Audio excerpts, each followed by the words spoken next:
Hi friends, ഞാനിന്ന് നിങ്ങളുമായിട്ട് share ചെയ്യാൻ പോകുന്നത് എല്ലാ വീട്ടമ്മമാർക്കും വളരെ ഉപകാരപ്രദമായ നല്ല അടിപൊളി ടിപ്സുകളുമായിട്ടാണ്. അപ്പോൾ വീഡിയോ സ്കിപ്പ് ചെയ്യാതെ കണ്ടാൽ മാത്രമേ മനസ്സിലാവുകയുള്ളൂ. കൂടാതെ എൻ്റെ ഈ ചാനൽ സബ്സ്ക്രൈബ് ചെയ്യാതെ കാണുന്ന കൂട്ടുകാരുണ്ടെങ്കിൽ പ്ലീസ് ഒന്ന് സബ്സ്ക്രൈബ് ചെയ്ത് സപ്പോർട്ട് ചെയ്യാനും കൂടി മറക്കരുത്. അപ്പോൾ നമുക്ക് വീഡിയോയിലോട്ട് കിടക്കാം. അപ്പോൾ ഫസ്റ്റ് ടിപ്പെന്ന് പറഞ്ഞാൽ നമ്മൾ വെളുത്തുള്ളിയൊക്കെ തൊലിച്ച തൊലി വെറുതെ കളയുകയാണ് ചെയ്യുന്നത്. അപ്പോൾ നമ്മൾ അതിനകത്തോട്ട് കുറച്ച് ചൂടുവെള്ളം ഒഴിച്ചു കൊടുക്കുക. അതിനുശേഷം നമുക്ക് ഡെറ്റോൾ ഉണ്ടെങ്കിൽ അത് കുറച്ച് ഒഴിച്ചു കൊടുക്കാം. അപ്പോൾ ഡെറ്റോളും കൂടെ ഒഴിച്ചു കൊടുക്കുമ്പോഴത്തേനും ഇതൊന്നും പല്ലിക്ക് ഒട്ടും ഇഷ്ടമല്ലാത്ത സ്മെല്ലാണ്. നമ്മൾ വെറുതെ തുള്ളിയൊക്കെ കളയുമ്പോഴത്തേനും ഇതേപോലെ നമുക്ക് ചെയ്ത് കൊടുക്കാവുന്നതേ ഉള്ളൂ. അപ്പോൾ നമുക്ക് പല്ലിയുള്ള സ്ഥലങ്ങളിലൊക്കെ ഇതൊന്ന് സ്പ്രേ ചെയ്ത് കൊടുത്താൽ മതി ഈ വെള്ളം. കാരണം തലേ ദിവസം നമുക്ക് ഇതേപോലെ വെള്ളത്തിൽ ഇട്ട് വെച്ചിട്ട് നമുക്ക് പിറ്റേ ദിവസം എടുക്കുന്നതായിരിക്കും ഏറ്റവും നല്ലത്. കാരണം വെളുത്തുള്ളിയുടെയൊക്കെ സ്മെല്ല് അതിനകത്ത് നിന്നിട്ട് നല്ല വെളുത്തുള്ളി തൊലിയുടെ സ്മെല്ലൊക്കെ നിന്നിട്ട് ആ വെള്ളത്തിന് ഭയങ്കര ഒരു സ്മെല്ലായിരിക്കും. പ്രത്യേകിച്ച് ഡെറ്റോളും കൂടെ ഒഴിക്കുമ്പോഴത്തേനും ഈ പല്ലികളൊക്കെ നമുക്ക് ഓടും. ആ വെള്ളം എല്ലായിടത്തുനിന്ന് സ്പ്രേ ചെയ്ത് കൊടുത്താൽ മാത്രം മതി. അതേപോലെ തന്നെ നമ്മൾ അരിയൊക്കെ ഇതേപോലെ ഉളറ് കയറിയിട്ട് വണ്ട് പ്രാണികളൊക്കെ കയറുമല്ലോ. അപ്പം അത് പോവാൻ വേണ്ടി നമുക്ക് ഇതേപോലെ ഒരു മുറത്തിനകത്തിട്ടിട്ട് ഇതേപോലെ ഒന്ന് നിരത്തി കൊടുത്താൽ മതി. എന്നിട്ട് നമ്മൾ വെയിലത്ത് കൊണ്ട് വെച്ച് കൊടുക്കുക. വെയിലില്ല എങ്കിൽ നമ്മൾ ഇതേപോലെ മുറത്തിനകത്തിട്ട് പുറത്തു വല്ലതും വെച്ചാൽ മതി. അപ്പോൾ അതെല്ലാം ഇഴഞ്ഞങ്ങ് പോയിക്കോളും. അപ്പോൾ വെയിലുണ്ടെങ്കിൽ വെയിലത്ത് വെക്കുന്നതായിരിക്കും ഏറ്റവും നല്ലത്. അതിനകത്തുള്ള ആ വണ്ടുകളെല്ലാം അങ്ങ് ഇഴഞ്ഞ് കയറി പോയിക്കോളും. അപ്പോൾ നമ്മൾ കുറച്ച് ദിവസം വെക്കുമ്പോഴത്തേന് ഇതേപോലെ വണ്ട് കയറും. അപ്പം അത് ഇതേപോലെ ചെയ്താൽ മതി. നല്ലോണം ഒന്ന് നിരത്തി കൊടുത്താൽ മതി മുറത്തിയിട്ടിട്ട്. അപ്പോൾ എല്ലാം ഇഴഞ്ഞങ്ങ് പോയിക്കോളും.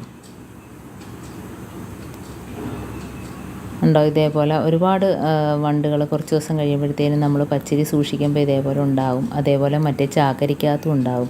ചാക്കരി നമ്മൾ ഇതേപോലെ സൂക്ഷിക്കാൻ വേണ്ടി വണ്ടും ഒന്നും കയറാതിരിക്കാൻ വേണ്ടി നമ്മൾ ഒരുപാട് ഇതുപോലെ മേടിച്ച് സ്റ്റോക്ക് ചെയ്യുമ്പോഴത്തേനും അതിനകത്ത് കായപ്പൊടിയുടെ ടിന്നുണ്ടല്ലോ. അപ്പോൾ ടിന്നാണെങ്കിൽ നമ്മളതിൻ്റെ ഹോള് കാണത്തക്ക രീതിയിൽ ഇങ്ങനെ ഓപ്പൺ ആക്കി വയ്ക്കുക. അപ്പം അതിനകത്ത് പൊടിയുണ്ടെങ്കിൽ നമുക്ക് അടച്ച് വെച്ചിട്ട് ഇതേപോലെ ഒന്ന് കുഴിച്ച് വെച്ച് കൊടുത്താൽ മതി അരിക്കകത്ത്. അപ്പോൾ ആ സ്മെല്ല് കൊണ്ടിട്ട് അതിനകത്ത് വണ്ടും പ്രാണികളും ഒന്നും തന്നെ ഉണ്ടാകത്തില്ല. അരി ചീത്തയാകാതെ നല്ല ഫ്രഷായിട്ട് തന്നെ എപ്പോഴും ഇരിക്കുകയും ചെയ്യും. അപ്പോൾ ഇങ്ങനെ ചെയ്യാത്തവരൊന്ന് ചെയ്ത് നോക്കുക. അടുത്ത ടിപ്പെന്ന് പറഞ്ഞാൽ നമ്മൾ ഇതേപോലെ പാനൊക്കെ ഉപയോഗിക്കുമ്പോഴത്തേനും എണ്ണയും ഒക്കെ ഉപയോഗിക്കുന്നതല്ലേ ഈ പാനിനകത്ത്. അപ്പോൾ അങ്ങനെ തീ കയറിയിട്ട് ആ സൈഡ് ഭാഗം മഞ്ഞ കളറിലിരിക്കും. അതല്ലെങ്കിൽ കറുത്ത് പോകും ആ സൈഡ് ഭാഗം. കണ്ടോ, ഞാൻ തൊട്ട് കാണിക്കുന്ന സൈഡ് ഭാഗം. അപ്പോൾ അത് പോവാൻ വേണ്ടിയിട്ട് നമ്മൾ സ്ക്രബ്ബറിനകത്ത് കുറച്ച് ഉപ്പ് പൊടി ഇടുക. എന്നിട്ട് അതിനുള്ളിലൊന്നും ആകാതെ സൈഡിൽ ഒന്ന് അത് വെച്ചൊന്ന് തേച്ച് കൊടുത്താൽ മാത്രം മതി. ഇപ്പോൾ പ്രത്യേകിച്ച് അതിന് സോപ്പോ കാര്യങ്ങളോ ഒന്നും തന്നെ വേണ്ട. ആ സൈഡ് ഭാഗത്ത് മാത്രം ഇതേപോലെ ഒന്ന് തേച്ച് കൊടുത്താൽ മതി. നല്ല രീതിയിൽ തന്നെ വെളുത്ത് കിട്ടും. ഇപ്പം എൻ്റെ മറ്റേ പാൻ കണ്ടോ, ഇതേപോലെ ഒന്ന് വൃത്തിയാക്കി വെച്ചതാണത്. പക്ഷേ ഇതിനകത്ത് ചെറിയ കളറുണ്ടായിരുന്നു. അതാണ് ഞാനിങ്ങനെ തേച്ച് കാണിക്കുന്നത്. അപ്പോൾ എപ്പോഴും ഇങ്ങനെ ചെയ്യണമെന്നില്ല. അപ്പോൾ ഒരുപാട് ഉപയോഗിച്ച് കഴിയുമ്പോഴത്തേന് ഇതേപോലെ മഞ്ഞ കളറുണ്ടെങ്കിൽ ഇതേപോലെ ഒന്ന് തേച്ച് കൊടുത്താൽ മതി. നല്ല ക്ലീനായിട്ട് തന്നെ കിട്ടുകയും ചെയ്യും. കണ്ടോ? അപ്പോൾ ഇതേപോലെ തന്നെ നല്ല രീതിയിൽ തന്നെ വെളുത്ത് കിട്ടുകയും ചെയ്യും. അപ്പോൾ ഞാൻ കഴുകി എടുത്തപ്പോഴത്തേന് കണ്ടോ നല്ല രീതിയിൽ വെളുത്ത് കിട്ടിയിട്ടുണ്ട്. ഇപ്പോൾ അടുത്ത ടിപ്പെന്ന് പറഞ്ഞാൽ നമ്മൾ വാസലിനും കർപ്പൂരവും കൂടെ ചേരുമ്പോഴത്തേനും ഭയങ്കര ഒരു സ്മെല്ലാണ് ഈ കർപ്പൂരത്തിന്.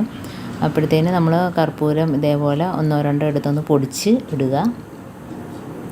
അതിനകത്ത് കുറച്ച് വാസലിനും കൂടെ മിക്സ് ചെയ്യുക. അപ്പോൾ നമ്മുടെ ഈ ചൂട് സമയത്താണേലും തണുപ്പ് കൂടുന്ന സമയത്താണേലും നമ്മുടെ കാലിനകത്തൊക്കെ വിണ്ട് കീറലൊക്കെ ഉണ്ടാവുമല്ലോ.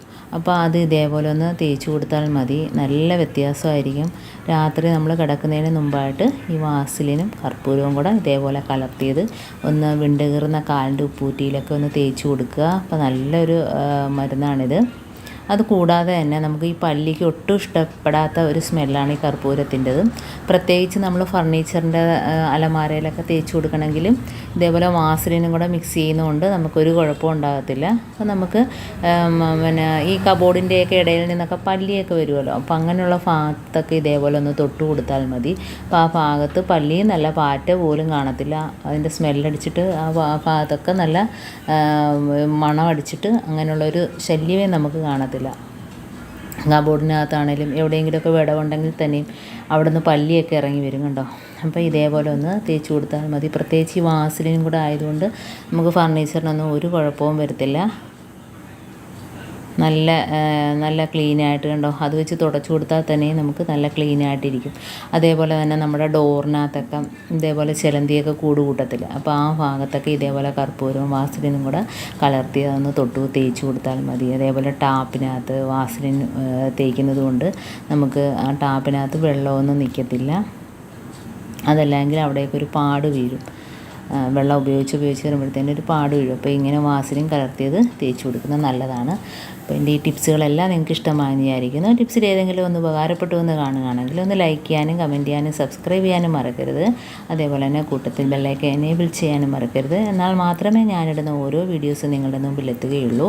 അപ്പോൾ ഇനിയും നല്ല ടിപ്സുകളുമായിട്ട് വീണ്ടും കാണാം. അതുവരേക്കും താങ്ക്സ് ഫോർ വാച്ചിങ്.